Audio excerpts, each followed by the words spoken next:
चल चल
Jagad Guru Srila Prabhupada ki Jai Gaur Premanand.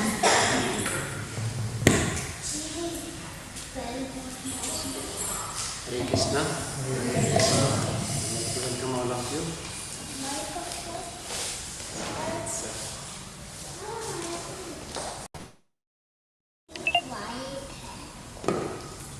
Om Namo Bhagavate Vasudevaya.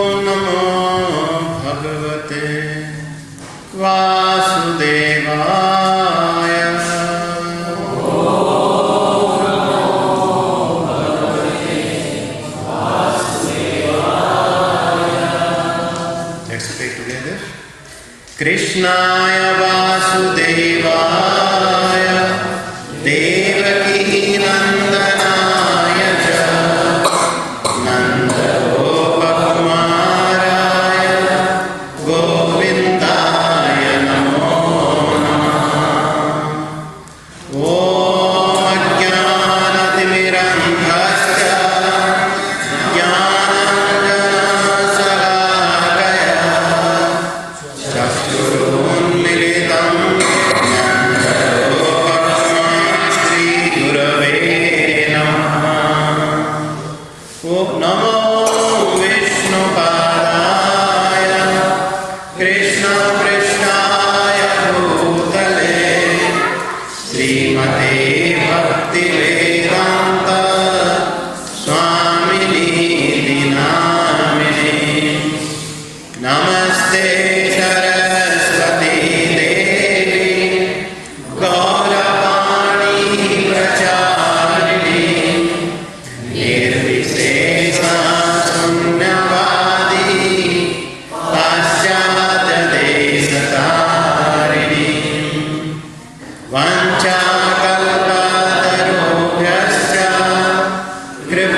Ekadashi is coming on 23rd, this Saturday. And it's also the day of Gita Jayanti, the day when Lord Krishna spoke Bhagavad Gita to Arjuna. So next Sunday, we'll have a wonderful festival. What is it? We'll be reciting the complete Bhagavad Gita. Haribo! So usually it takes 3 to 4 hours. So we'll start our Gita recitation at 10 o'clock. So I would request all of you to be on time. So we'll start from chapter 1, sloka 1, and then we'll go to the end of the 18th chapter. So it's, usually hardly we read Bhagavad Gita, or maybe once a while, or maybe we read one sloka, or maybe we have read one chapter. And there are so many glories of reading Bhagavad Gita. And there are some devotees, maybe we'll have their association next Sunday, who have remembered all the 700 verses of Bhagavad Gita. So, yes, the sound vibration itself, it is so impactful. Because the sound vibrations are that really goes deep within our heart. It's mentioned that Yasyam Vaisruyamanayam Krishna Paramapurushe Bhakti Utpadyate Pumsam Soko Moho Bhayapa. So whenever Yasyam Vaisruyamanayam, when we hear the sound vibration that really glorifies the Lord or His devotees, or the words that is coming out of His lotus mouth, then once we hear them, what happens? Bhakti Utpadyate Pumsa. Bhakti gets sprouted within our heart.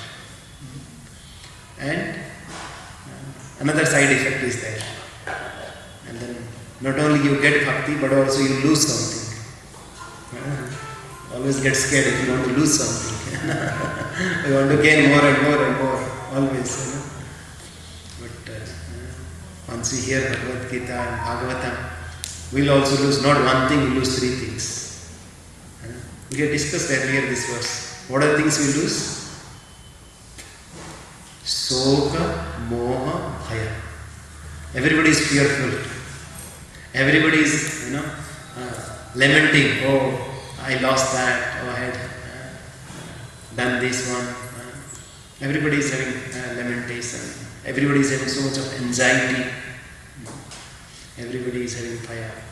So that's why in our initial session we told that everybody is working in HAL. What is HAL? Not HAL. Hindustan Aeronautics Limited. They said that everybody is looking, everybody is having this hankering, anxiety and lamentation. Soko, Moho, Bhaya. Is there anybody who is free from this HAL? Nobody. So, but then, once you hear this transcendental sound vibration, will not have to work in HAL, this hankering, anxiety, lamentation, but will go back to Vaikuntha. Haribo. So Kuntha means anxiety. This material world is full of anxiety, Every moment we are thinking of what will happen to us at the next moment. What will happen in my job? What our kids will be doing? What will happen to our health? What will be our future? Always so much of anxiety. But then once you go to the spiritual world, Vaikuntha, there is no anxiety. That's why it's called Vaikuntha. Especially in Srimad Bhagavatam, there is so beautiful description of Vaikuntha. At some point of time we discuss how everybody is really appreciating each other in Vaikuntha. Everybody is encouraging each other in Vaikuntha. And there is a mood of seva bhava. Everybody is serving the Lord. We call it Kainkarya, Kimkara. We always want to serve. Always, every devotee is asking other devotees, how can I serve you? How can I serve the Lord? That is the only question they ask. How can I serve? But here, what is the question we ask? What's in it for me, buddy? Isn't it? They say, right? What's in it for me? How can I enjoy buddy? If I cannot enjoy, I don't want to be there. That's the kind of the difference. That's why you say that the satsangs are the currency converter bureaus, the foreign exchange, right? If you go from, let's say, India to, let's say, US or Europe, right? Our rupees, they don't work there.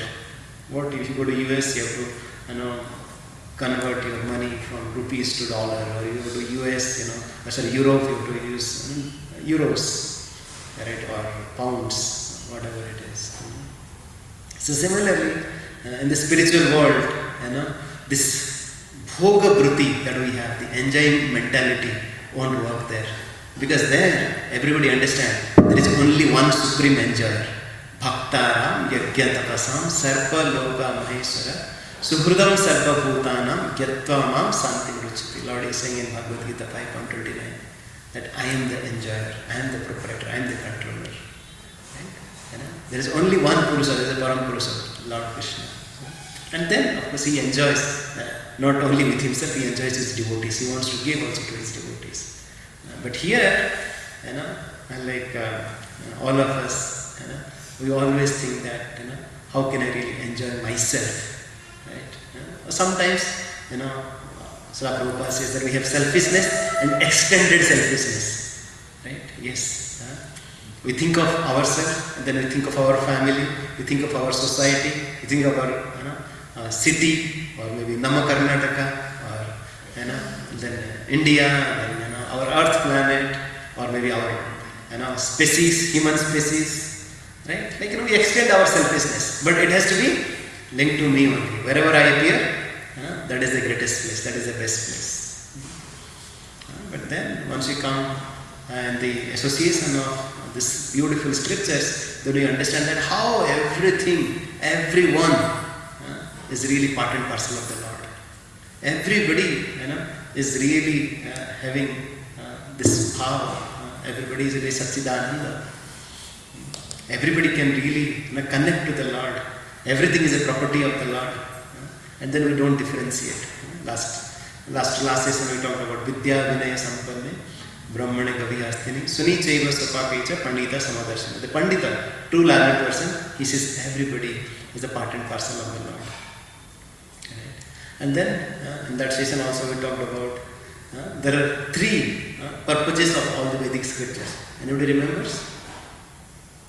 Essence of our scriptures. We defined it in the three terms. Anybody remembers? We said that Sambandha, Abhideya, Prayojana. So we call it SAP, SAP. So some of you might be working in SAP. SAP easy. It's a German company. All the execution system of most of the organizations. But the essence of all this scripture is also SAP. What is that SAP? Sambandha, Avideya and Prayojana. What is Sambandha? Relationship. Relationship means to understand who am I and who is the Lord, and what is the relationship between the soul and the super soul or the Supreme Lord. And then once we understand the relationship, I have to re-establish that relationship. Somehow I have turned my face away from the Lord. I have turned away from the Lord. And now I have to turn my face towards the Lord. And how should I do it? One of our friend Will, I was in Europe long back, around 20 years back.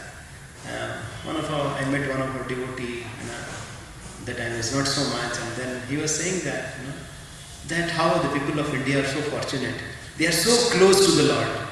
They are so near to the Lord, because wherever you go in India, you will find a temple. Everybody's name is connected to the Lord's name.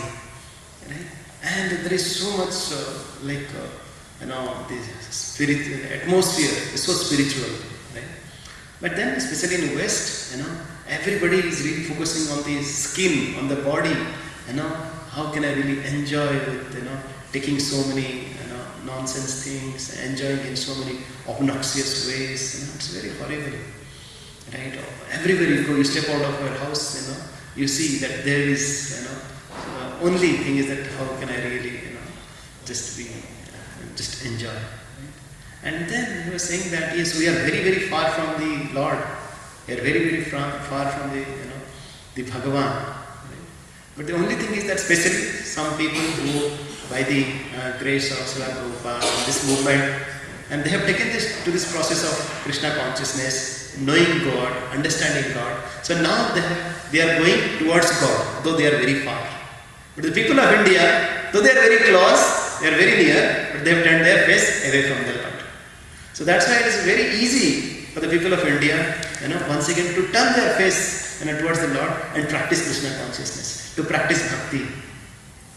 Because we are so fortunate to have acharyas like Madhvacharya, Ramanujacharya, Chaitanya Mahaprabhu, so Tukaram, all the Goswamis, right, who have shown with their life, with their teachings, how to practice bhakti.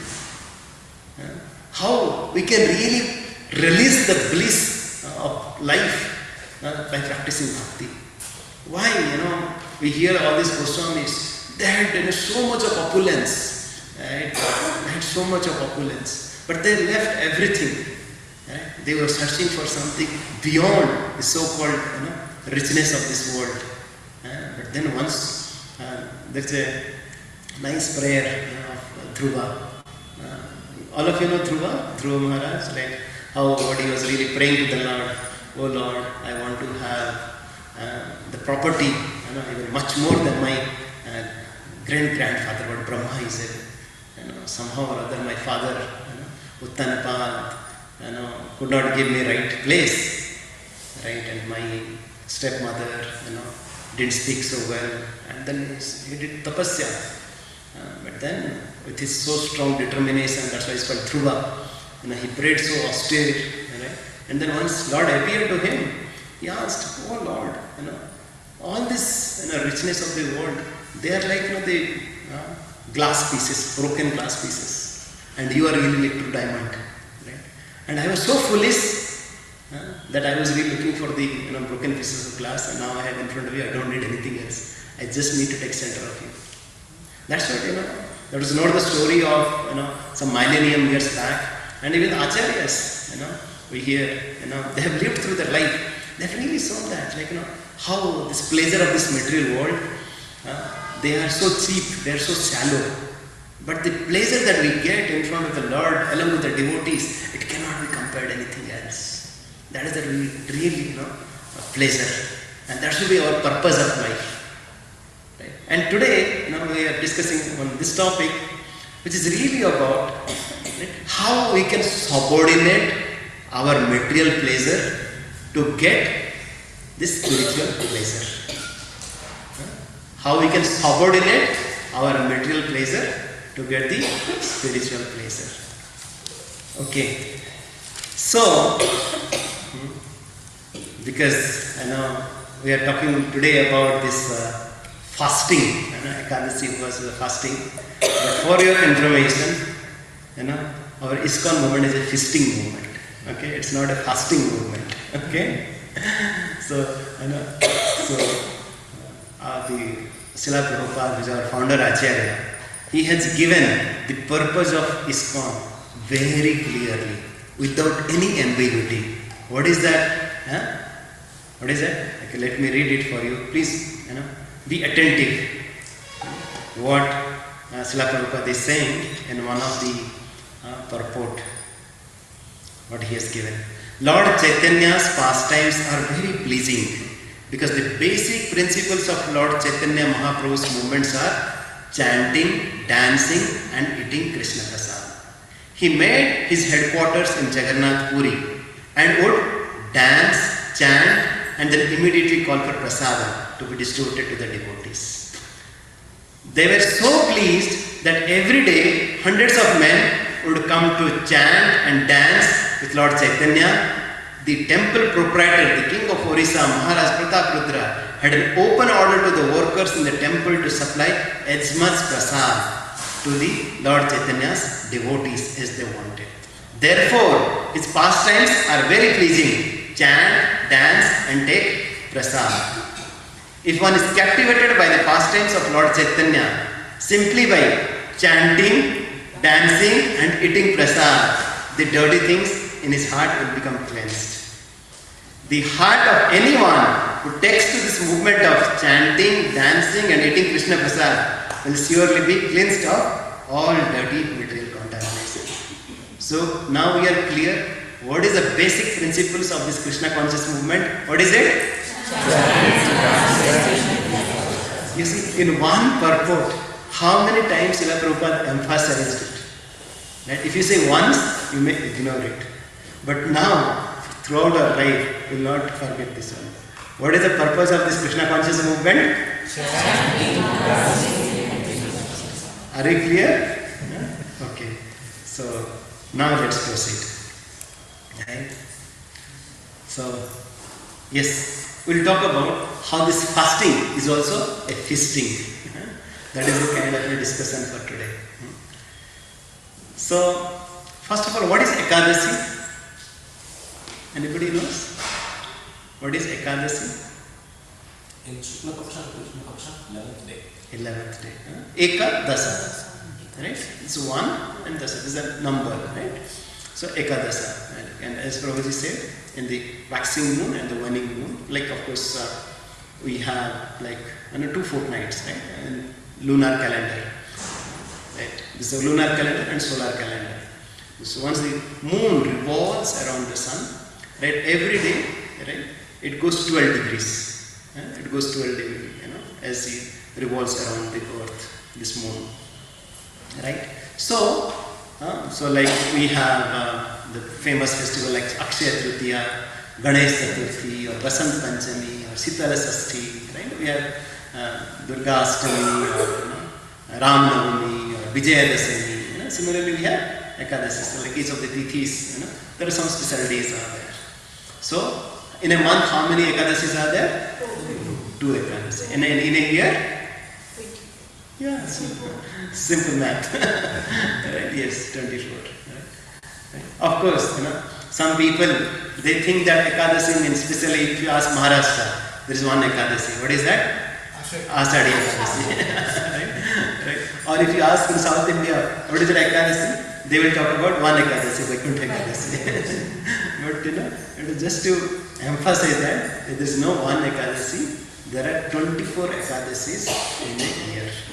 Right? And of course, each of the Ekadashis, they are special, they have some significance to it. Okay, but then there is an internal meaning of this word called Ekadashi. What is the internal meaning? Called Ekadashi Upavas. Upavas. Vas means to stay. Upa means to stay closer. So Upavas means it's not that it's just a fasting day. The real meaning of Upavas is to stay closer to the Lord. Upavas. Upa means near, Vas means staying. Staying near the Lord. How we can keep our body, mind and senses closer to the Lord. And how? Ekadashi. Ekadashi means 11. 11 senses. Our 5 Jnanendriyas and Karmendriyas. Right? Everything, like all our senses, all the Panchendriyas and all the eyes, ears, nose, right? Everything we really engage in the service of the Lord. And also one mind. Right? This is the 11 senses, how we can really engage them in the service of the Lord. This is the principle of Ekadashi Upavas. Is it clear?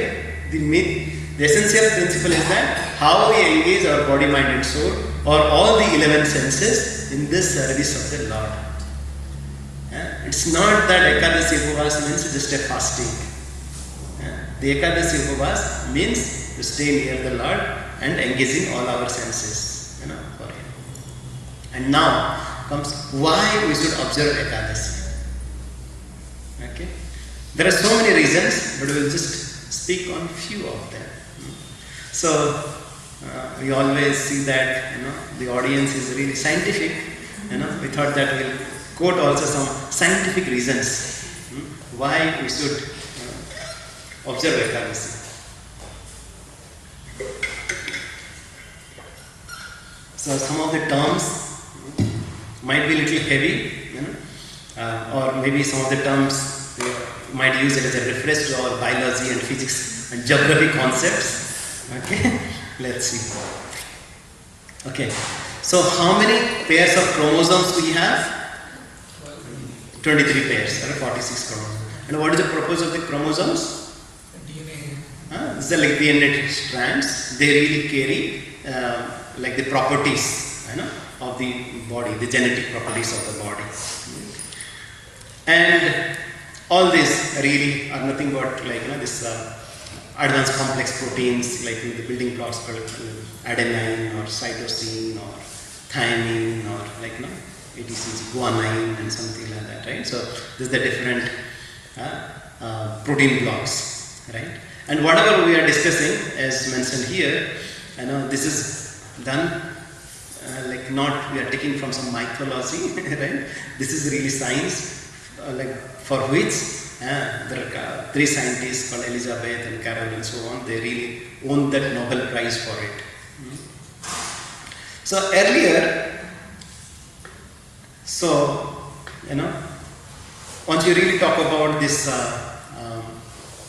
right, chromosome, right, this DNAs, right, they understood that there is some portion at the end of this strand that used to be called as a junk DNA, right? They were thinking that somehow we don't see any purpose why it is there, and using that, some of the people they were saying that you see how Lord has created an imperfect structure in the cell, and it's of no use, so Lord must be also imperfect. But later on, as we see here, the scientists realize that there is also a purpose, right, of this junk DNA. This junk DNA is nothing but you see the shoelace. The shoelace at the end we have a plastic, right, kind of covering, right? It's exactly like that, right? So this junk DNA, what they call the telomeres, how it is used, what is the function they understood, that as the body grows, what happens? Cell division happens. And once the cell division happens, this portion, this telomere, once cell division gets faster, this gets lost. And then they become fused, and then sometimes the rapid growth happens and it really leads to cancer, advanced aging, and so many other problems. And then they realize that okay, now we understood that there is some specific purpose of these telomeres. Is there some way that we can reduce the shortening of these telomeres? We can reduce so that it remains as it is as it goes through the cell division. Right? Then thought the two ways. One is that we can reduce the cell division over a period of time so that you can live longer. Right? The fast of cell division, you can make it shorter. Another reason they think that okay, that's possible through some bodily exercises, keeping a lifestyle of goodness. And then another way they thought that okay, if somehow or other we can keep this telomere as it is, right, and not really get into the shortening mechanism. And they also found that, right, like as you say here, as it really grows and divides and the telomere gets removed, how we can do that? They said that there are some properties, right? What we can do? Of course, they didn't talk about whatever we were discussing last time as the mode of goodness lifestyle, the sattvic lifestyle, but the essence is the same. How we can really take a vegetarian diet, how we can really stay away from the obscene drinking and meat eating and so on, and then how you can really fast yourself for some time, right? So that this cell division gets take longer time and it slow down and it remains as it is. So they did some experiments. They found that okay, the calorie intake, if you take less, then it helps. Then they found that okay, we can do it, but then the body gets weaker. Then they did another experiment where they did that okay, if we can fasting, we can do the fasting for 36 hours every 15 days. It really helps. And then they found that a significant benefit, right? And of course, what we call as a Ekadashi, right? That they really found it, right, in this year, that if you do fasting for 36 hours. What is the 36 hours? Usually from Dasami, right? Like in the night, we do fasting, and the Ekadashi we do fast, and the Dwadashi day early in the morning, we break our fast. That's usually around 36 hours. Once we do it, and then the body recovers, right? And then this telomere remains, as it is, and you have a longer and healthy life. Right? That's one process. There is another group of scientists. This another Nobel Prize winning scientist called Christian Dubé. He kind of came with another interesting concept. He said there is something called autophagy. Right? What is this autophagy? Right? So this autophagy is nothing but let's say you are using a wall clock.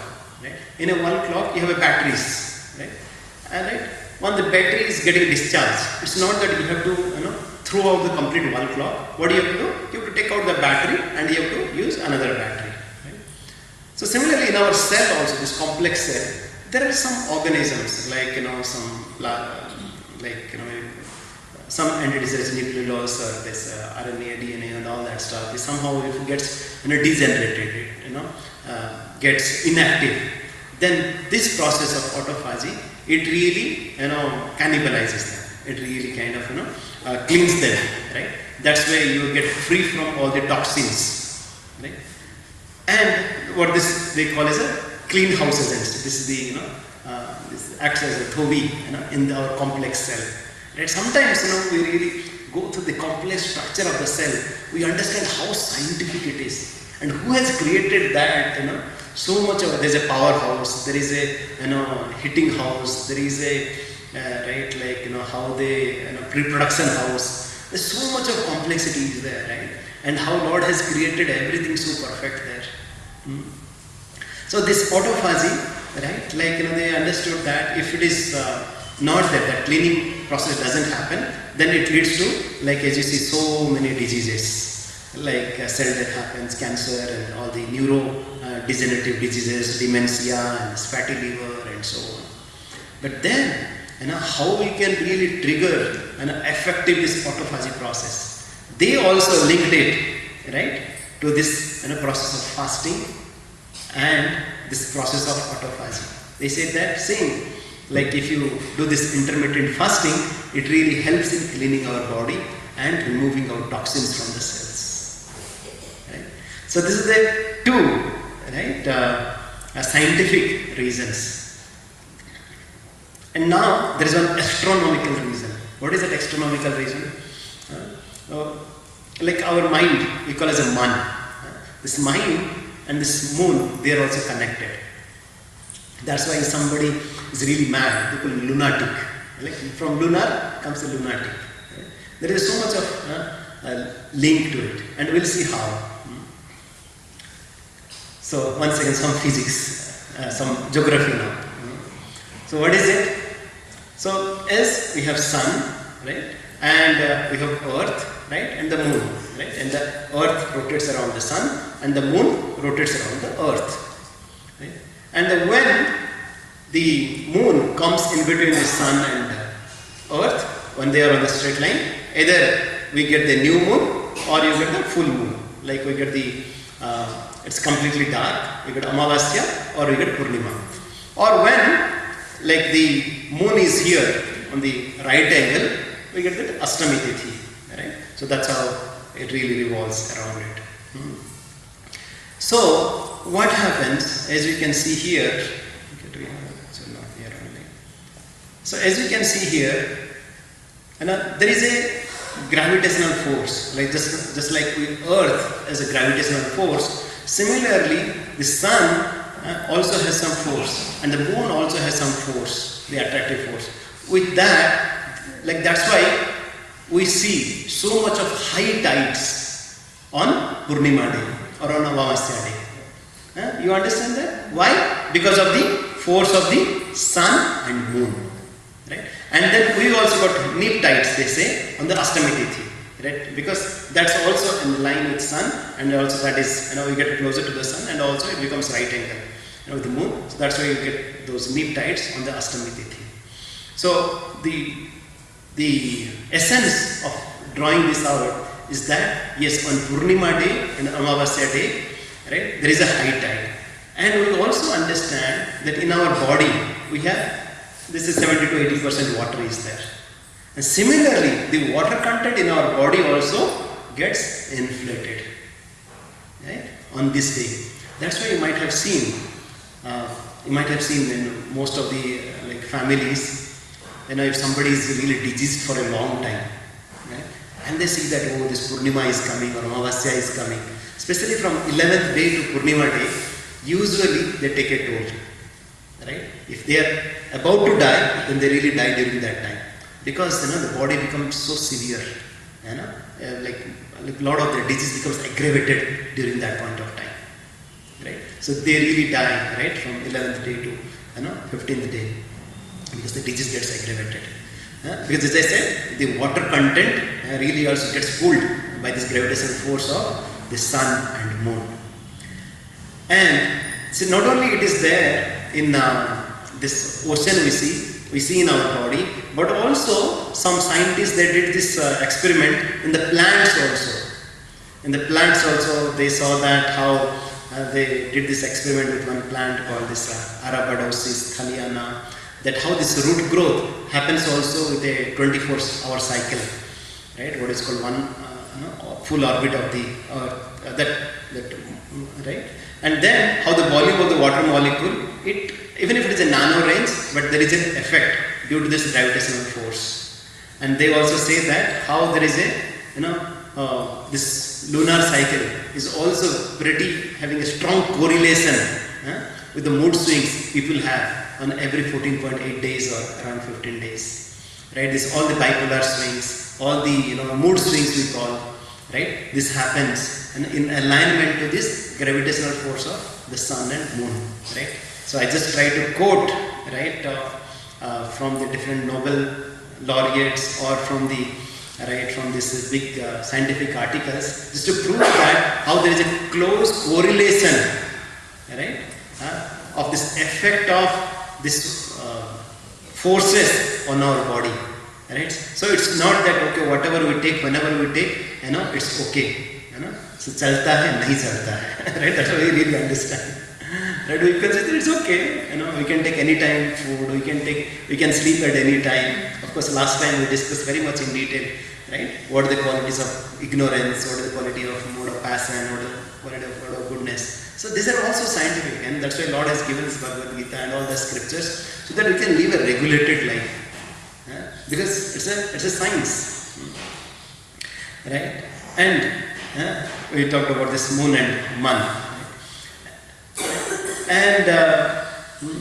And why, somebody might ask that why exactly then we fasted on Ekadashi and not on Purnima? Because they say that, right, as like Ekadashi means we fast from the grains and the pulses. And I don't know how many of you have farming at home, do agriculture at home? Nobody? Yes, I know all our software engineers here. Right? So the water intake for the grains, like the paddy, right, is much higher as compared to any other plants. Like say millets, they consume very less water, right, while farming. But for the paddy and all the grains, they take so much of water. The water absorption of the grains is much higher. So once you take, right, these grains, the water intake, water capacity, absorption capacity, we intake more water, right? It absorbs more water. And to really get rid of these grains, it also takes couple of days. It's not that okay, we take whatever and it really goes out in an hour or in a day. It stays for some days. So that's it takes a couple of. That's why we really fast from the grains on 11th day, and we take also lighter meals. Of course 12, 13, 14. And so then 15th, all the grains are really gone, and it becomes the body becomes lighter. There is a kind of this scientific the reason behind it. Okay.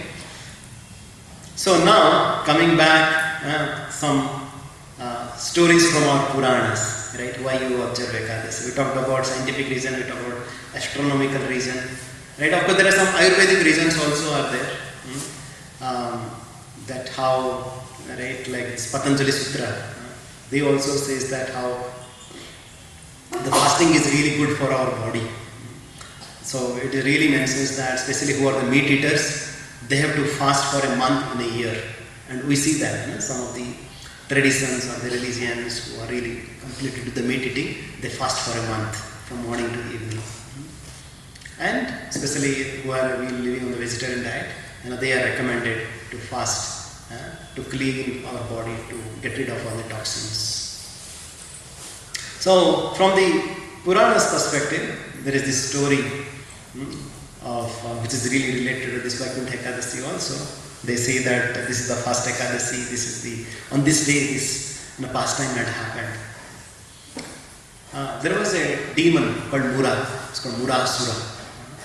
This Murasura, he was notorious in terms of his evil activities, and he really fought against all the devatas. And then he was really conquering over them. And at the end, the qualities of Devata is that whenever they don't have any other center, they go to Lord Vishnu. They have to take shelter. And Lord Vishnu also really fought against this Murasura and really defeated him and really made him unconscious. And the Lord said, okay, he's unconscious, because usually one of the Kshatriya conduct, right, is that you don't kill if somebody is unconscious. And he wanted to go and take rest in Badrika Ashram. He went to the Badrika Ashram, he was really taking rest, and then this Murasura came to consciousness, and he realized that, oh, Lord Vishnu was really trying to kill me. And he just, somehow found out that Lord has gone to this Badrika Ashram, and he went and he saw that Lord is taking rest. And while taking rest, because he's Asura, he wanted to kill the Lord.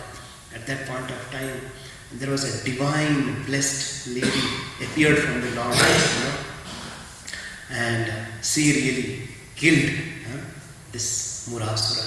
And at that point of time, Lord woke up and told that, just a second.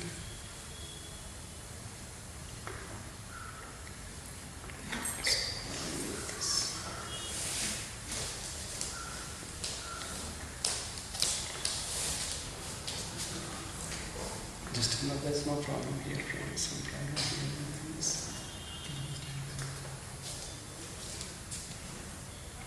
Krishna, Krishna, Krishna, Krishna. Just one more. Hare Krishna. Hare Krishna. Hare Krishna. Just a second.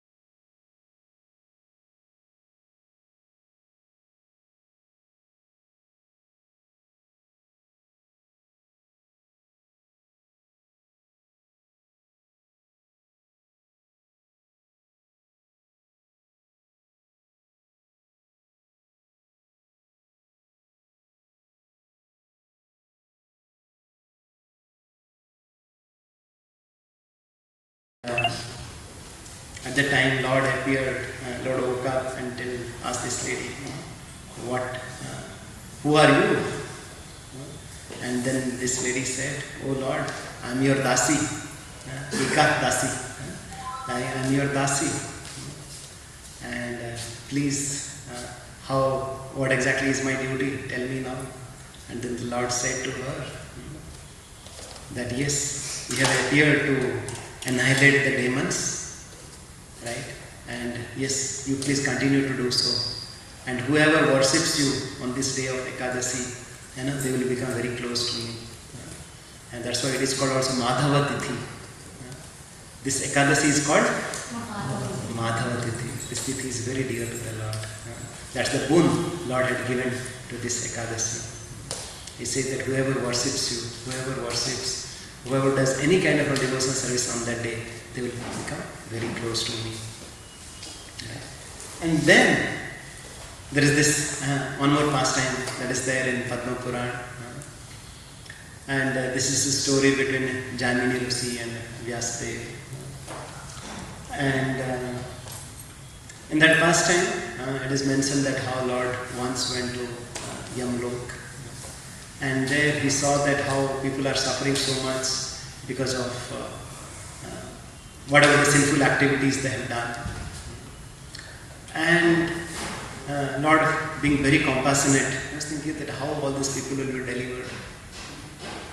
And at that point of time, from the compassionate feature of the Lord, once again this Ekadashi appeared.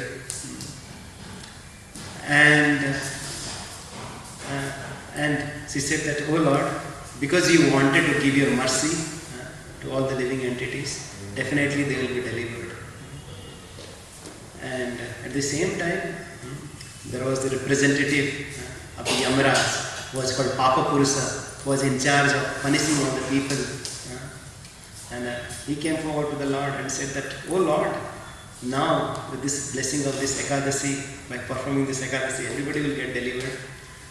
How about me? You really should take care of everybody." And the Lord said, "Okay. Yes, I have given my words to Ekadashi that whoever performs any devotional service on this day, they will get delivered.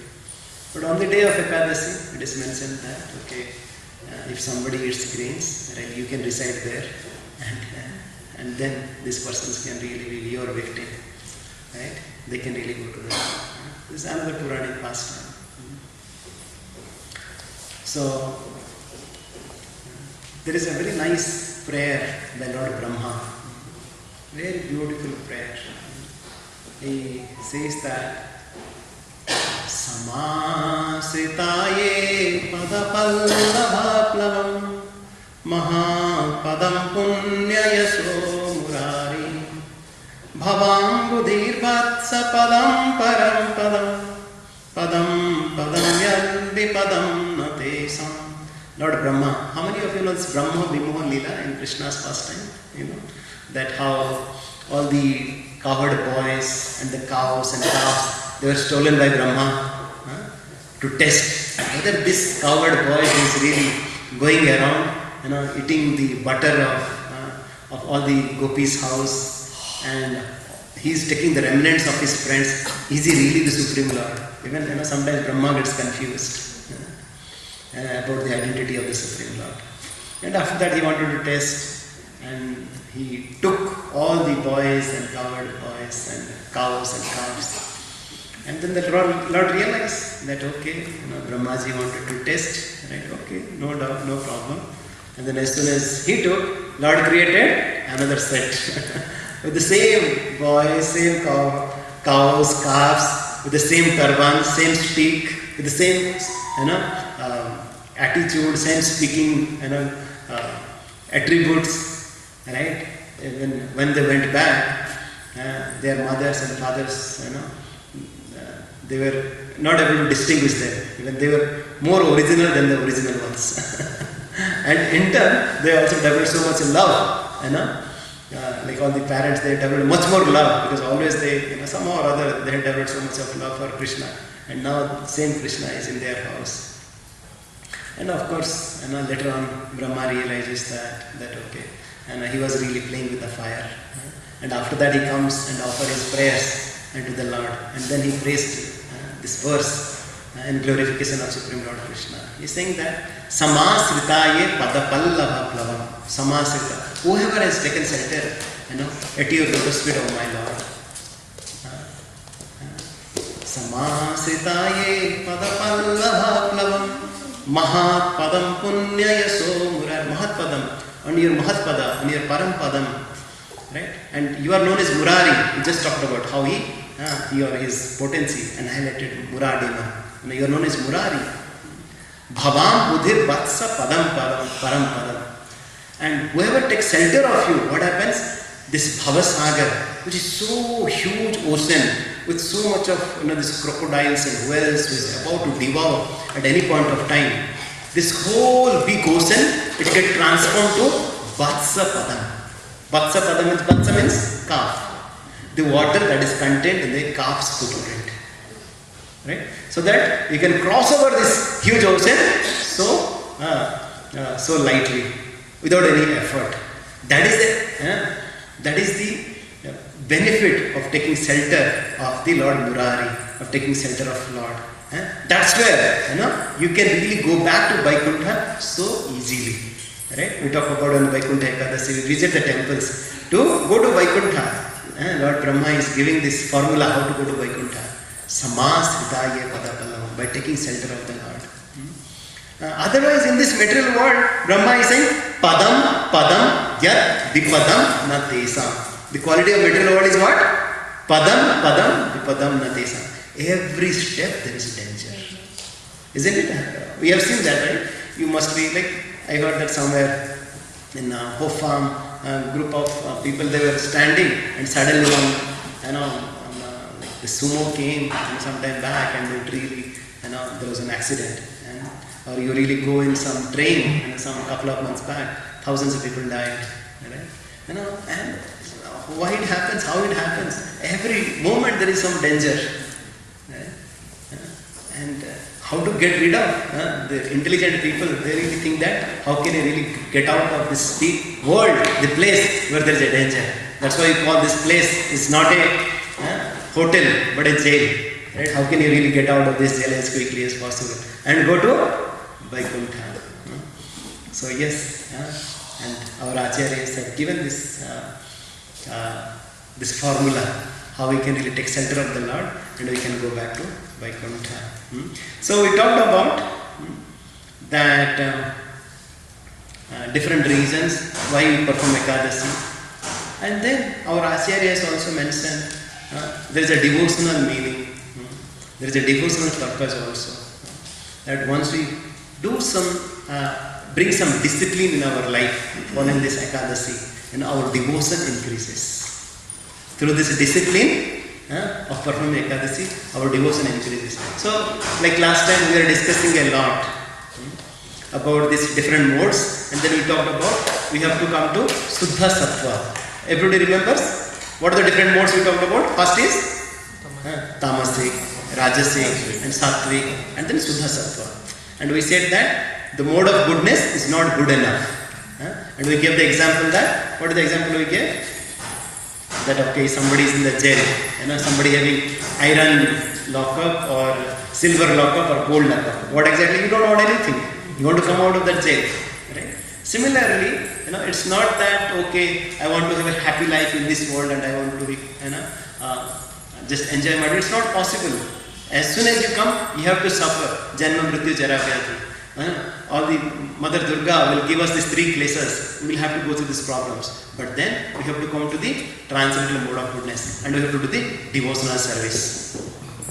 And this devotional service we said A, B, C, D, E. What is A? Association of the devotees. B? Books. C? Chanting. D? Diet and also deity worship. Right? And E also is the environment, how we can create our environment. And this is just, of course, not just simple ABCD. Even Acharyas are also saying that Sadhu Sangha Nama Kirtan Bhagavata Shravan Mathura Seva Sri Murtira Srathaya Sevan. These are the 5 angas of devotional service. Panchanga Bhakti it is called. What is it, Panchanga Bhakti? First is Sadhu Sangha. We come in the association of the devotees. Right? And then we learn from them. We see them, we see their lifestyle. Right? And then we read Bhagavad Shravan, we read Bhagavad Gita, we read Bhagavatam, and then we chant the holy names of the Lord, Nama Kirtan, like Kali Kali Nam Rupe, like Krishna Avatar. In this age of Kali, Lord has appeared in the form of holy names. Once you chant the holy name, the Lord are not different. These are the different potent angas of bhakti. And then 4th is really, right, doing the deity worship, offering our heartfelt love to the Lord through whatever we have. And then, of course, diet, whatever we take, first we offer it to the Lord. And then we create an environment of like Vrindavan in our heart, in our house. So that's our acharyas have said. But to do that, ABCDE, it's very difficult for us. It's very difficult to chant, to read books, to do the deity worship. It's not easy. Though it's very simple, but it's not easy. But then, once you come with the association of the devotees, right, and then we get the inspiration to do it, then it becomes easier. So, just like even for the kids also, right? To sit quietly, it is very difficult. It's very difficult, it's very challenging. But then if you engage them positively, right, what do? We cannot say no to them. If you say no, don't do it, they will do it again. But then, if you engage them positively, what they really like, right? Maybe some kids, they really like to draw something, they want to play, they want to cook like mother, or some kids, they want to play something interesting or exciting. You give something positive, right? And they will forget that. Like, if they, like we always say, if kid is really playing with some fire or knife, you cannot ask them, no, just leave that. As many times you say no, they will also that many number of exponential times no. Right? So what you have to give is a positive engagement has to be required. Right? So similarly, ourselves also, we are getting tempted with so many choices in this world. There is, whatever you do, there will be always some MCQ. And there will be more number of wrong answer than the right answer. And most of the times we commit wrong answers. And then we later realize, oh, I did this mistake. But then, once you sufficiently come into this study circle, once you go into this right coaching institute, then we know that this kind of a problem will come and you study so thoroughly, so strictly, so diligently over a period of time, and then you kind of take informed right decision. So what is really required? Some intense study, right? Or intense seva, right? So in our bhakti also, right? What Lord is saying that Tivrena bhakti yogena yajate purusam karma. We have to also do bhakti with intensity, right? Not that like somebody wants to cook chapati. Can I really put the stove here and tawa here and can I cook? It's not possible, right? Or I just put the stove here and there's a tawa here, but with a very low flame. Is it possible to cook? Not possible, right? Once you have to cook something, you have to put that fire also strongly, right? Or let's say another analogy you can say, like if somebody is really having some disease, thoda bahut, some khasi, jukham, then okay, you can take some paracetamol or something like that, you will get cured. But if somebody is really suffering so severely, you need also that intense medicinal kind of thing. You need IV, you need surgery, you need this and that to really get cured. Similarly, all of our diseases, what are the diseases we have? Or we are free, we are healthy? We are not talking about bodily diseases, we are talking about our heart diseases, our mind diseases. These anarthas that we have, kama, krodha, lobha, moha, mada, matsarya. That is so deep within, it's not going, we try to not be angry, we try not to be lusty, we try not to be greedy, but still we are forced to be doing that. Right? But then, we have to give the strong medicine. And that medicine is this love of Krishna, this devotional service to Lord. And that really helps us in improving. Just like in a glass of water, there are, maybe you have impure water. Without pouring it out, how you can make it clean? You add sufficient clean water. We add like buckets of clean water. Then what will do? This dirty water from this glass will automatically go away. Right? Similarly, because if somebody says that give up this anger, give up this, pour out your dirty things from your heart. No, we are so much attached. No, I want to have it only. But if you want to have it, then we need something else more stronger so that these dirty things will go out. Are we aligned so far with this analogy? Are you able to follow? That yes, we need some strong doses. Like we need buckets of that clean, serene water. Right? We need to really bath ourselves with this process of devotional service, so that this all the gandagi in our heart and mind really goes away. And this is the day of Ekadashi. The day of Ekadashi is to really absorb ourselves on the different angas of bhakti, so that all our anarthas get cleaned up. So that whatever we discuss, the soka, moho, bhaya, they really goes away. That's what all our acharyas have taught us. Right? How we can be absorbed more and more and more on this day, on this auspicious day called Madhava Tithi or Ekadashi. Yeah? So that how we can minimize on this day all as much as possible our material activities, and how we can be absorbed more and more in the devotional activities. Any questions so far? Any questions or comments from anybody? Are we convinced? Not yet convinced? Why we should perform Ekadashi? Okay, any questions from anybody? Yes, Prabhu.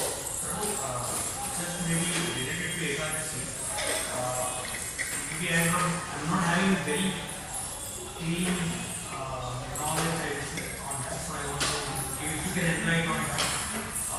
Ekadashi is a spatially, definitely this is we will have more intense, like whatever we do, it will multiply more on that. But point is like, why that Ekadashi only has been in the whole month, like 2 Ekadashi? Why that Ekadashi only? Why not maybe I can say 14 days, 13 days or 12 days? Yeah. So Maybe yeah, we just contact with everyone. So yeah. No, we just talked about it. Like once again, right? Like we talked about the first of all the scientific reason, right? Some of you heard it. it is only for me, I can take Yes, we just talked about it. That like scientifically why like we have to fast for like once in 15 days. Right? And then we talked about this astronomical perspective, why Ekadashi is important, because on the 15th day you get the aggravated side effects, and to get clean up, right, it takes some days. So that's even the astronomically also they say that you have to fast on Ekadashi, right? And then, right, we talked about from these two pastime, one from this Garga Samhita, another from this Padma Purana, that how on this day, right, how that Mura demon was killed, and how on this day, Lord gave this benediction to this Ekadashi, right, about this Papa Purusha. So those events happened, and this Mother Ekadashi, this Bhakti Janani, they appeared on that auspicious day, Ekadashi. Like when I say, why you celebrate Krishna Janmashtami, Lord appeared on that day. So Mother Ekadashi appeared on the day of Ekadashi. Okay, so, and for all of us, right, our acharyas, like all of us know that why this, this planet is called Bharatvarsha. Why it is called Bharatvarsha? Bharat Maharaj. After Bharat Maharaj. After Bharat Maharaj. Who is Bharat Maharaj? Who is Bharat Maharaj? Sakuntala. Yes. What else? Of course, there is no one more Bharat is brother of Rama. There is one more Bharat. It's called.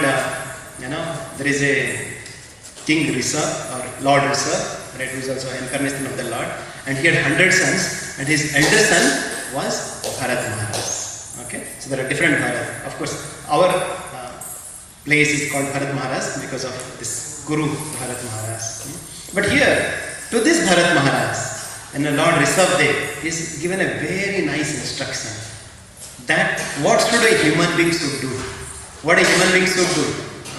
He's saying that Nayam deho deho bhajam ruloke kastan kaman arhate vidbhujam ye tapo divyam putrakayena sattvam suddhet yasma brahma sokhyam tvanantam. So Lord Rishabdev is telling to Bharat Maharaj that, oh my dear sons, do you know that, this is a little heavy verse, though it sounds very melodious, but the instruction is very heavy, okay? Before I share the meaning, I'll tell you this. What it is saying, this verse, oh my dear sons, do you know that the animals also, they also eat, sleep, mate and defend. Right? And this, if you just do these things, you are also just like a stool eating animal. Right? And listen, like this bidbhujam like the pigs. Right? And you are also not different than a pig. That's why it's a very heavy verse. Right? And what a human being should do, he's saying in the third line, tapo divyam putraka yena sattvam. You should do tapasya. You should do some voluntary austerity. You should do some activities for the pleasure of the Lord. This life is not meant for enjoyment. This life is meant for tapasya. Tapo divyam. And this is divya tapasya. It's not, yes, in the material world also people do tapasya, going to office 2 hours in the traffic. We are not talking about this tapasya here. Right? The tapasya for the pleasure of the Lord. Tapo divyam, that's why divyam is really added there. Tapo divyam putraka yena sattvam And once we do the tapasya, what will happen? Suddhyat yasma. Our heart will get clarified. It will get suddha. It will really get purified. And then you will find real sukha. That is Brahma sukha. People are searching for happiness. This is the solution for the happiness. You do tapo divyam, then your heart will get purified, you become suddha, and then you get Brahma sukha. Is it clear? Otherwise, you are not different than bid bhujam. You are not different. Then, we'll just read the translation. Lord Rishabdev told his sons, my dear boys, of all the living entities who have accepted material bodies in this world, one who has been awarded this human form should not work hard day and night simply for sense gratification, which is available even for dogs and hogs that eats too. One should engage in penance and austerity to attain the divine position of devotional service. By such activity, one's heart is purified and one attains this position. He attains eternal blissful life, which is transcendental to material happiness and which continues forever. Hare Krishna. Isn't it a beautiful verse? It really gives so much purpose to our life that yes, this life is not for only enjoyment. So whatever we take in our day-to-day life, there are two kinds of foods are there. One is called life-sustaining foods, like we take dal, chawal and so on. And there is a sense-gratifying eatables. Sense-gratifying eatables means we understand, like which really titillates our buds, taste buds. Oh, it tastes good, it feels good, and all that, right? Like whatever people outside, all the junk food or what you last time discussed about the tamasic food and rajasic food and all that, right? So, that one. So, like how we should try as much as possible that we should stay away from the sense enjoyment foods and really focus more on the life-sustaining food, which will really, last time we discussed, it will really improve our IU, it will improve, help keeping our body healthy, it will keep our brain healthy so that we can think in the mode of goodness. That is the food we should take. And that is the lifestyle we should live. And last time also, right, we gave some parameters to all of you. We sent it in the WhatsApp group also, some of you might have seen. How we should regulate our diet, how should we regulate our sleep, how we should regulate our environment, and then how we should. How many of you have seen that? How many of you read it? Last time we sent it? No? If you have not sent it, if you have not read it, please go through those. Right? This will really help us. This is the tapasya, to wake up in the morning, to eat at certain point of time and sattvic food, and to sleep at right point of time. Wake up early in the morning. This is the tapasya. Right? Yes, we do tapasya, right? That is really required, to take care of our family and so on and so on. But then, we have to take care of the tapasya to purify our heart and to feed our soul as well. Okay. And then there is why this tapasya is important, right?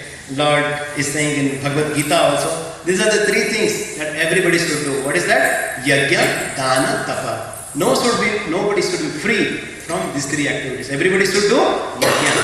And in this age of Kali, what is the yajna that is Lord has given? Sankirtana yajna, Nama Sankirtana yajna. And Dana, yes, you should do something, right, for the benefit of the society. Right? And last time also we discussed, it's not that we give a party, right? Beer party or this or that, right?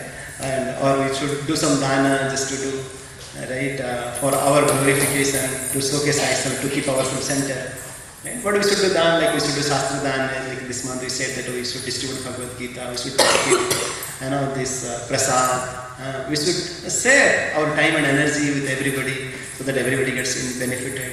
And then tapasya, right? This tapasya, like we take Janmashtami or Ekadashi, right? Or coming every Sunday itself is a tapasya. For a couple of hours and hearing the association of the devotee, that's also tapasya. We do some tapasya. We said last time also that we should spend a couple of hours in a day or maybe in a week or maybe a couple of days in a month or maybe a couple of weeks in a year. We should spend, for ourselves, for our soul. And yes, we spend whole life, for our work, for our boss, for our family. But what about us? What about you as a spirit soul? How much time we are spending for that? For uplifting that one. Okay. And then this is also nice instruction given by Rupa Goswami. He's saying that how we should control all our senses, right? Because most of the times we are conditioned in such a way that whatever feels good, we just take it, we hear it, we do it, right? But then how we can really live a self-controlled life, self-regulated life, right? And what are the things we should control? We should control our speech, we should control our mind, we should control our anger, we should control our jiva. I should eat only nice food platelets. Udara, I want to eat more and more. The upastha is our genitals, right? I want to have union and all that, right? So, whoever really controls this, he is really a Swami. He is really that's why you call Goswami, right? He is really a true Guru who has really controlled all these properties. And we should really, the Lord is saying that, how we should really follow, these acharyas who really control these things. And at least, we are not able to control them right away, but at least let's do it once in a fortnight, and then we can grow on increasing more and more. So this is the day of Ekadashi where we consciously try to control all these urges. It's called Begam. This Begam we should try to control more and more. Right? And this is also nice instruction given by our acharyas. Sarva papa prasamanam punyam atyantikam tatha Govinda smaranam drunam ekadasyam upasanam. So, what is the benefit we get by fasting on Ekadashi? A person destroys all sins, sarva papa prasamanam, and punyam atyantikam tatha. We really get so much of piety. And then, third thing is the most important for all of us. Right? What is that? Govinda smaranam drunam. We get more and more taste to hear Krishna Katha. We get more and more taste to chant the holy names of the Lord. So once we do this Ekadashi, we'll develop bhakti for Lord Govinda, for Lord Rangana, for Lord Balaji, for Lord Jagannath. And here Lord is saying, Govinda. So yes, not only once you come in front of Balaji only we should chant, but once you do this Ekadashi, we'll be able to remember more and more Govinda. Govinda Smaranam Drunam. Right, some of you might be knowing, especially this Vaikuntha Ekadashi, of course it's celebrated for 20 days in Sriranga, and also similar celebration happens in Tirupati, right? And also it happens, especially in Bangalore, it is celebrated on one day only, and the Lord is decorated with Muthangi, with the pearl, armlets, pearl kavachas, and beautifully celebrated. Why it is done, right? So that, we get attracted to the Lord, we develop love for the Lord. And at least one day, he's coming so that, it's not that, we always say this, right? All the big e-tailers, they give some promotions. Is it that, they give promotions so that we buy only once for them? No. So that we get attracted to them. And then we can buy more and more. So it's not that only on the day of Vaikuntha Ekadashi you go to Balaji temple. No. Right? This is kind of, the Lord is kind of giving that mercy and that compassion, giving that special feature that so that he can be more and more attracted and he can at least remember every day so that he can have this Govinda Smaranam Druna. We should do always Govinda Smaran. Right? Okay. So, one of our Acharya Bhaktivinoda Thakur, he is saying that Madhavati thi bhakati janani jatane palana kori Krishna basati boli paramadare gori. All the devotees who are on this path of spirituality, on the path of Krishna consciousness, they should celebrate these important days like Ekadashi, Janmashtami and so on, because they give bhakti, they are bhakati janani. They really help us in developing bhakti within our heart. And Srila Prabhupada himself has taught us that he's saying that to observe Ekadashi Brata and Dvadashi Brata means to please the Supreme Personality of Godhead. Those interested in advancing in Krishna consciousness must observe Ekadashi Brata regularly. Okay, so we'll just go faster. There are so many pastimes are there. How Chaitanya Mahaprabhu, Sri Krishna Chaitanya Radha Krishna Mahiyanya, right? Even he had observed it, especially in the east part of India, like Odisha, Bengal and some of the places. They say that, oh, this Ekadashi should be performed only by Vidhavas, only by the widowed lady. It's not true. That's the reason Chaitanya Mahaprabhu had performed this pastime to tell his mother that, oh mother, yes, you should also observe Ekadashi. To tell his mother, right, he had, performed one pastime. And when Mahaprabhu was in Puri at that point of time, also all the devotees, of course, we heard the first slide itself, why Chaitanya Mahaprabhu established his base in Puri, because the prasadam is unlimitedly available. Right? Nobody plans there in Puri how much devotees will come on this day. Right? And accordingly they will feed it. Lord Chaitanya Mahaprabhu, because once you talk about the programs, the most important thing is the prasadam. Right? Everybody is really looking forward to it. Right? So there in Puri also, Prabhupada is saying that Chaitanya Mahaprabhu established that as base, that they can get association of the Lord and go to singing, dancing, and do they have feasting in Anand Bazaar in Puri. But in that place also, right, whenever some devotees like Gopinath Acharya and some of the devotees, they used to bring prasadam on the day of Ekadashi to Chaitanya Mahaprabhu. He used to offer his obeisances, he used to offer respects to the prasad, right? But at the same time, he used to say, okay, we'll honor it the next day. So he would not take it on the day of Ekadashi, any grain prasadam. So yes, this is the day where we take the completely nourish ourselves, body, mind and soul, right, from the different perspective. That's what we say. In the different occasions we hear this beautiful verse. Kayena vacha manasendriya buddhyatmana va prakrite svabhava karoti yam yam sakalam parasmai narayanayeti samarpayami. That how, all our things, right? Even Ganesh Chaturthi also we sing this, on various occasions we sing this, that okay, Narayana is everything. And we offer everything with our kaya, mana, vacha, everything to the Supreme Lord. Right? So now we are sufficiently convinced that we should observe Ekadashi. Now how to observe Ekadashi? How we should observe Ekadashi? As we said, there is a Vaishnava app, right? Maybe we will send it a link to you. You can install in your mobiles. And also, of course, our devotees also sending these reminders as well. That okay, this is the day of Ekadashi, and there is also Paran time. Next day, we should really break our fast at certain specific period of time, right? That also we should do it. Like during that time, we should break our fast. Okay, and what we should avoid? We should avoid all the grains and pulses, beans, right, or even the mustard seeds and the sesame seeds. Right, or the derivative of all these foods. And also sometimes while cooking we mix certain stuff at kitchen, so we should ensure that they are not really mixed. And then what kind of fasting we should do? There are different types of fasting. One is called nirjala, like nirjala, like we don't even take water. And there's a phalahara, we take only fruits, right? Or the anukalpa. Right? We take some items like sabudana, barai, samarais and singhada and so on. Right? To start with, like we say that we don't recommend nirjala, even from Ayurvedic perspective also. We should sip some warm water so that it helps in cleaning our body. Right? Definitely, like to start, it's not recommended to start with. Right? What we should do? Like if possible, yes, we should take fruits or fruit juices and so on. But then, right, this is really possible for all of us, like we say working professionals or mother, whoever it is.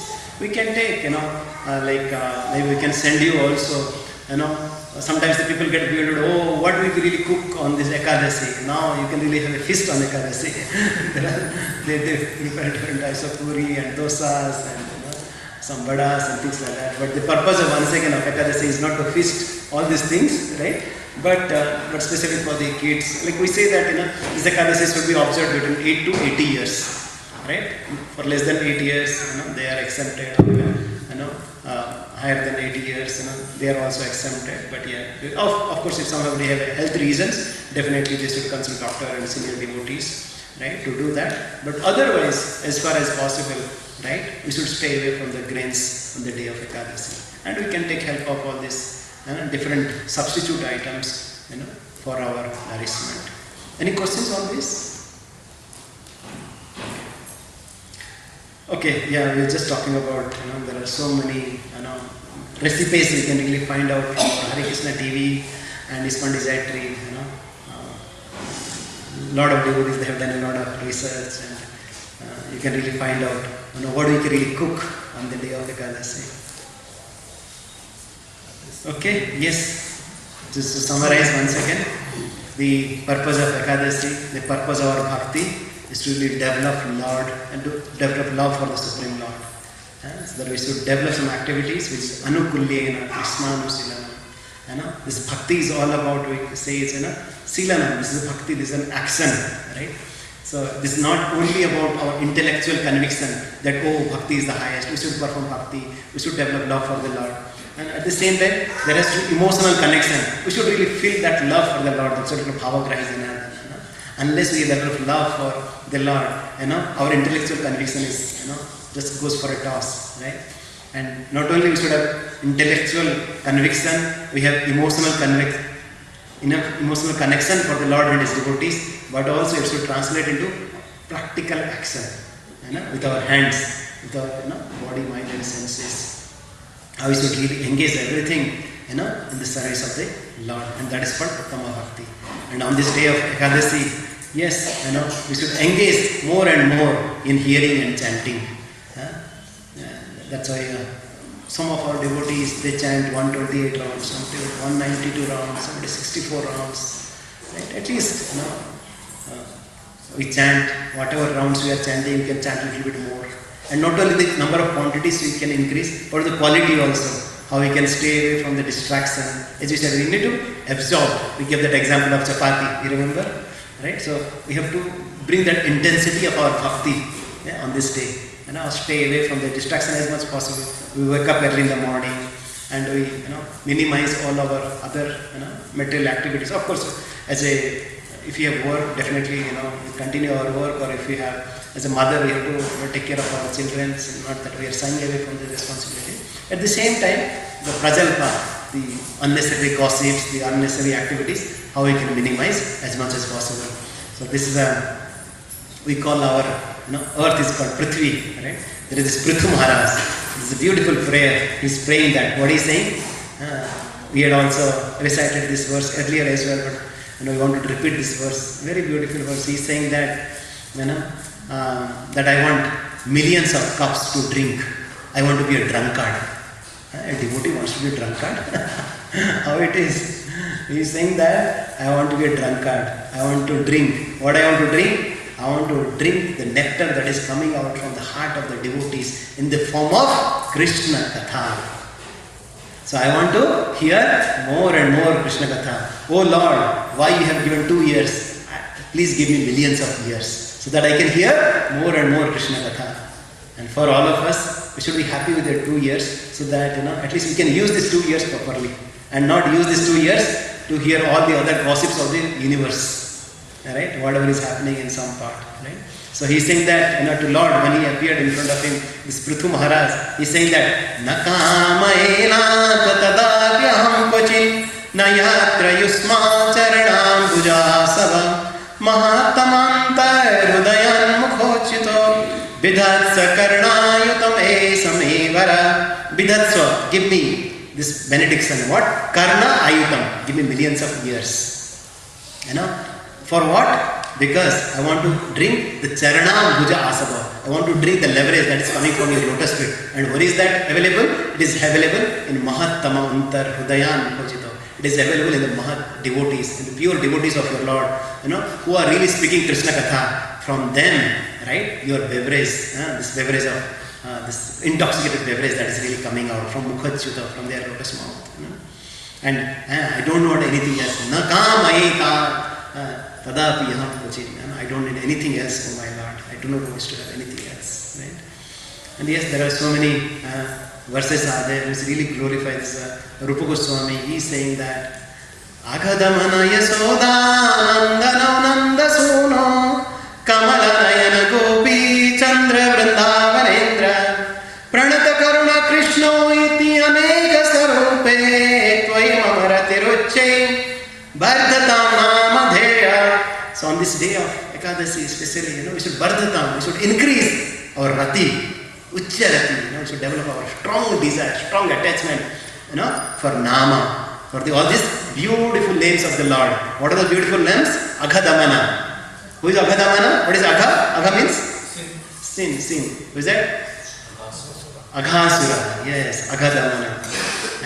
And Yasodanandana, Nanda Suno, the son of Nanda. Kamala Nayana, who is having lotus petal eyes. Gopi Chandra, who is the beloved of all the gopis. Vrindavanandra is the, Indra is the, he is the king of the Vrindavan. Pranata Karuna, who really gives, merciful to all the surrendered souls. You have so many names. Let me have my more and more attachment to all these names of yours. Because the names are more merciful even than the Lord himself. Right? We cannot worship the Lord, right, in any place. We have to go to the temple, we have to offer so many arghya and all that. But the Naam, can be available anywhere. Naam can really give the mercy to any place, to anyone. How this Naam is so merciful. Okay, so this is the final one. So what do we learn from today? We learn today, grains equal to bad. What is that? Grains are bad on the day of Ekadashi. Is it clear? Second, fasting is good. We talked about a lot of scientific reason, astronomical reason and all that. Is it clear? Fasting is good for our health, even for body, mind and soul. But most importantly, which is very good, not only fasting, but also the more important thing is we have to hear and absorb ourselves on hearing, chanting and remembering Krishna. We call Govinda Smarana. We talked about how Prithu Maharaj wanted to hear more and more. How Rupa Goswami, he wanted to chant more and more. Bhartatam Nama Dhyeya. Right? This is what we should do really on the day of Ekadashi. Right? Somebody, some says that, some of our earlier sessions, oh Prabhuji, on the day of Ekadashi, I get really lot of headache, and I just sleep, or I take a lot of tea. First of all, tea definitely is not allowed, right? Because this is another form of intoxication. This is all the caffeines. And even, some says okay, I'm really not able to tolerate, I really sleep. Then we tell them that, okay, you take all these different anukalpa prasadams, like with barai, with sabudana, and with all that item. But important thing is hearing, chanting, and remembering Krishna. Right? Bhaktijala Saraswati Thakur also used to say that. Right? Especially on the day of Ekadashi or on the day of Janmashtami. We tell our devotees, some of the devotees who are not able to tolerate this Nirjala fasting, we say, better you take some prasad, right? Maybe Anukalpa prasad, but important is to serve the Lord and His devotees. Because that's where our heart will get purified. Not to just, bodily fasting, but there has to be soul feasting. So that is really important for all of us. How? The soul has to be nourished. So this is the day that we really dedicate for ourselves. For our soul. Okay, Hare Krishna. Any questions, comments before we wrap up? Anybody? Tell about how to break properly the fasting. Okay, that's a good question. So here we talked about the 3 levels of fasting. If somebody is really doing Nirjala, the next day we can really break the fast with water. If somebody is doing Falahara, they can break the fast with any of these Anukalpa items. Or as most of us, we do Anukalpa Prasada fasting. We do break the fast with grains. Like some of the devotees, they take the Nirmalya from Jagannath Puri, or they take some prasadam from some places, they really break the fast. Or otherwise also, you offer it to the Lord, and then you take it as a prasadam on the day of this Paran time. Right? We talked about this Paran time, right? That will be sent by the devotees, right? So on the next day of Ekadashi, on the specific time, we break the fast. Palahar we can break by grains. Sorry, Palahar, if you are doing palahar, we can break by grains. Yes, of course. Right? Okay. If you're doing falahar or we do with juice or with whatever we do, we can take grains on the next day during that Parayan time and we can break the fast. Okay. And once again, it should not happen that, oh, Ekadashi, I really fasted and I'm really looking forward to Dwadashi so that I can have a feasting. No, right? That's not our mood, right? Because some of the people, they do, okay, morning to evening they fast and in the night they really go to the food court and really enjoy. No, that's not the purpose, right? As we discussed that, Our purpose is to really purify all our toxins, not only of the body, but mind and soul also. Not to indulge, right, in the sense gratification. Right? Yes, we should minimize. There is another verse also, 18th chapter, I think 52 or something like that. How it also done, how we should reduce, how we should be really lean to do tapasya. Okay. Any other questions or comments from anyone? All of us are convinced that we should do, so that we really look forward and remember this 23rd of December, the coming Ekadashi, Vaikuntha Ekadashi. All of us are ready to perform Ekadashi? Yes. Very well. Still some are doubtful. Right? As I said, it's not only spiritually, but also to keep our body also healthy. It is required. To keep our body free from all the diseases, it is really important. People do this keto diet, keto diet and all that, right? So better than that, you see that some people do all that and they really suffer. They some big actress, she was kind of doing some this diet and that diet, and he suffered and he heart attack and he left her body. Right? So better than all that is to do this Ekadashi fasting. And for the body also it is important to keep our body lean and fit.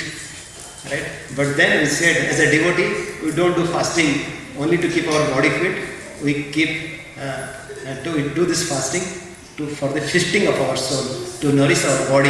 It is hearing, chanting, and remembering the Lord. Okay. Any questions before we proceed? Why we have to take only on the Parna time? Yeah, so there are also very scientific reasons are there, and our acharyas have given based on the the nakshatra and all that positions, right? So we just really follow during that time only, right? And also in our acharyas, like sometimes we observe that some people they celebrate Ekadashi on one day, and we celebrate sometimes on the other day, because in our Vaishnava Shastras it is mentioned that we observe Ekadashi when the Ekadashi Muhurta is there during sunrise. Because sometimes what happens, this Ekadashi Muhurta, it comes maybe during after 8 a.m. or during the daytime and things like that. So we don't observe, we don't see that as a pure Ekadashi. Right? So sometimes that's why sometimes what happens, that we celebrate Ekadashi on the next day. Because that's the day, that's the Ekadashi Muhurta is happening during the sunrise. So will it be a sin if you don't break the Parna on the time frame? Yeah, so of course there is a very beautiful pastime of Ambrish Maharaj. How many of you heard that Ambrish Maharaj pastime? Very few of you. That how Ambrish Maharaj, he was really performing this Ekadashi Vrata, and then on this Dwadashi day, right, this Durvasa Muni, right, he came and he said that, okay, I want to honor prasadam at your house. And as a grihastha, it is our responsibility to really honor the guest, Atithi Devo Bhava. And he was waiting. At the same time, this Paran time was really going out, because Durvasa Muni had gone to take care of his chores, right? And at that point in time, the Ambrish Maharaj consulted, right? Like, what should I do? If I eat before Durvasa Muni comes, right, it will be Vaishnava Aparadh. I will be making offense to my Atithi. But if I don't do it, I will commit an offense to this Ekadashi. Right? What we should do? And all the assembled members there in that court, they said that, okay, this water, drinking of water is considered both fasting and non-fasting. So you can take a sip of water. But then, as soon as Durvasa Muni came, and he got enraged, how come that you drink water, before I honored something? And he became raised, and like Durvasa Muni is known for his angry, right? And then he kind of became angry, and then he kind of wanted to devastate, right? This Ambrish Maharaj, right? A big demon came and he started attacking Ambrish Maharaj. But then Lord understood that how Ambrish Maharaj, he is pure, he is completely pure. And then Lord sent his Sudarshan Chakra, and Sudarshan Chakra, came to protect Ambrish Maharaj. Not only protecting, but also he started. Sudarshan Chakra started chasing that demon, and also he killed the demon, and then he started chasing Durvasa Muni. And Durvasa Muni went everywhere trying to find shelter, because who can protect from Sudarshan Chakra, is really the potency of Lord Vishnu. He was going everywhere to Lord Brahma, to Lord Shiva, and finally to Lord Vishnu also. Please give me your shelter, from the Sudarshan. And do you know what Lord says? He's saying that very beautifully. He's saying that Nahi asam tatra iva dvija. Oh Durvasa Muni, don't think that I am independent. I am also dependent on the will of my devotees. Right? Sadhunam hrudayam mayam sadhava hrudayam mayam madbhaktane tat tena janati naham tebhyam anagapi. Like, oh Durvasa Muni, right? I am surrendered to my devotees' will. Right? I cannot also do anything independently. If you want to real forgiveness, then don't ask for forgiveness from me. You should go to my devotee, who is Amrish Maharaj. Right? And then finally Durvasa Muni, once he went there and he realized that how great Amrish Maharaj is, that he was, till that point of time, as he was really going around all over the universe, Amrish Maharaj had not taken anything. And as a respect, and he was feeling so morose that, oh, how Durvasa Muni is suffering so much. He was really praying for him. And as soon as Durvasa Muni came, he offered his obeisances, but oh, for me, you have to go through so much of suffering. But Durvasa Muni realized the quality of a devotee. We just heard, I think, a couple of weeks back, right? That what is the quality of a sadhu, right? That how is a tolerant, how is merciful, how he doesn't have any enemies. And that Durvasa Muni realized. And then he offered his obeisances to Amrish Maharaj. That yes, you are the best, now you have to forgive me. And as soon as he offered his obeisance to Amrish Maharaj, he was free from the Sudarshan Chakra. Right? So what we understand is that the essence of everything is to the love of Lord. So whatever, yena tena prakarna was, somehow or other, if some mistake happens, definitely Lord will take care. But as much as possible, we can follow the principles of this Parayan time. But if somehow we are not able to do it, Lord will definitely take care. As Lord protected Amrisha, right? Lord also will protect us, because Lord is Bhakta Vatsala. Of course, there is a very beautiful pastime. Sometimes we'll discuss in detail, but the essence is that that how a king, a grihastha, can even defeat even a sannyas, a saintly muni like Durvasa. Right? That is the quality of devotion, and that's why Lord even says that I am even subordinate to my devotees. Lord, Brahma and Shiva, even Lord Vishnu, he could not forgive. They could not forgive Durvasa Muni. And they have sent him back. So that's why another lesson that we learn is that you don't commit any offense to any of the devotees. Because Lord is saying that if you commit any offense, right, if you chant the holy name, you serve more Lord, then you will forgive him. But if you offend the devotees might forgive you. Like in this case, Amrish Maharaj forgiven. But the Lord's, his potency, Lord will not forgive you. The Sudarshan Maharaj, the Chakra Talwa, he didn't forgive you. Right? So that's why we should be very careful and really offending the devotees. So that's why we should be very respectful to the devotees, because they are very close to the Lord. Because Lord is saying, I am always in the heart of my devotees. Thank you. Hare Krishna. Okay? So now we talked about how we should really absorb ourselves in the chanting. So now for us also it is very important. Let's observe ourselves in chanting of the holy names of the Lord by taking center of the chanting.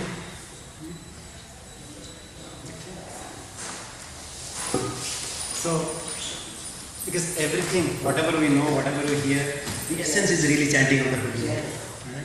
So, we should develop, we should spend some time early in the morning and not thinking anything else. Everything else will go on. It's the Lord's plan. Just like we don't endeavor for the misery, we don't endeavor for the difficulties in the life, but they come, isn't it? Even if you don't try, the difficulty, the challenges, the misery come. Similarly, right? Whatever Lord has planned with our sincere effort, it's not that we are shying away from sincere responsibility. We put our effort, then we leave it to the Lord. Don't think too much, right? That I am the controller, I am the planner, I am the engineer, I have to do everything. No, right? Do your part, and then leave it to the Lord, leave it to the holy name of the Lord, and they will do that magic. So let's take shelter of this Panchatattva. And yes, the mood is that how we should chant the holy names, just like a baby, one baby is hungry, cries for the mother's shelter. And I should be in that mood, that our tongue should pronounce the names very clearly. We should hear, very attentively, and we should cry from our heart, in a very sincere way. That all these three things should be engaged: our tongue, our ear, and our heart, and together. And of course, our fingers. We're just counting the. But focus is not here. Most of the times we see, okay, are we completing the rounds or not? Because yes, let it take 7 minutes, 8 minutes. This one round takes. But focus is really, how can I really absorb? Think only on the names of the Lord. We don't have to think anything else.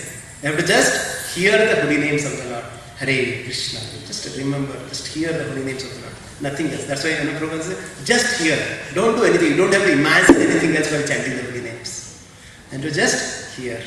Right? And this is the practice. We do it while you come on this day, once in a week. But we should do that every day. And on the day of Ekadashi and so on, we should do it more.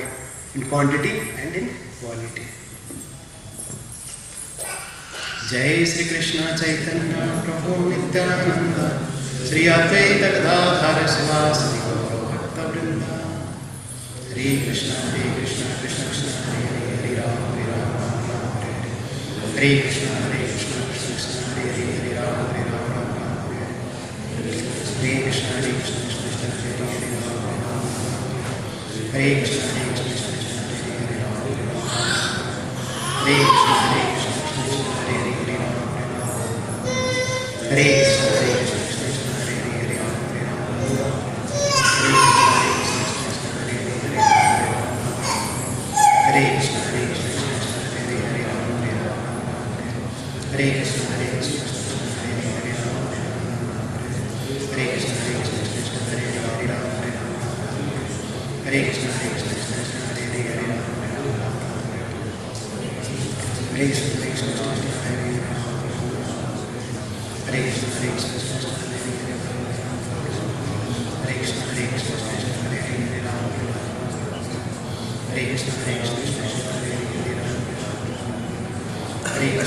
Hare Rama Rama Hare Hare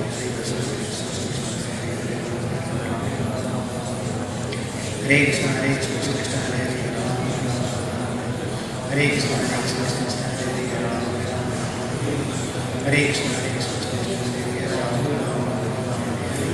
Krishna Krishna Krishna Hare Hare Hare Rama Rama Hare Hare Hare Krishna Krishna Krishna Hare Hare Hare Rama Hare Krishna Krishna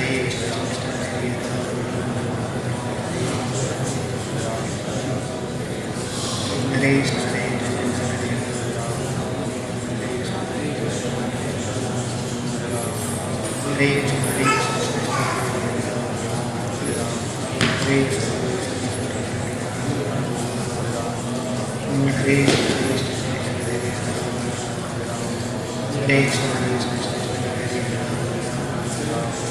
Krishna Hare Krishna Hare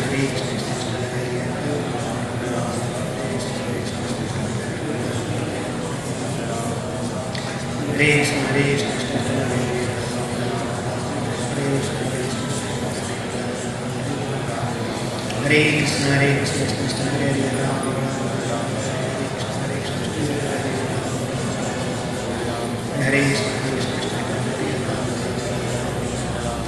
Hare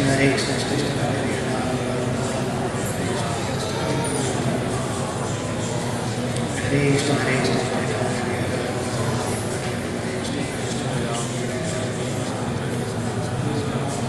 Krishna Hare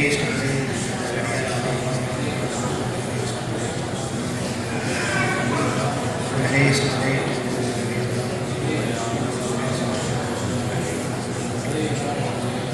Hare Krishna Hare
Jai Sri Krishna Chaitanya Prabhu Nityananda Sri Advaita Gadadhar Sivasri Sri Hare Krishna Mahamantra Yaki Ki Jai Sri Prabhupada Ki Jai. Thank you very much. So yes, as we said, next week we will have a Gita Jayanti program where we will be reciting the complete Bhagavad Gita, 700 verses from 18th chapter. So we'll start at 10 o'clock. Yes, so really looking forward to all of your enthusiastic participation next week. Thank you very much.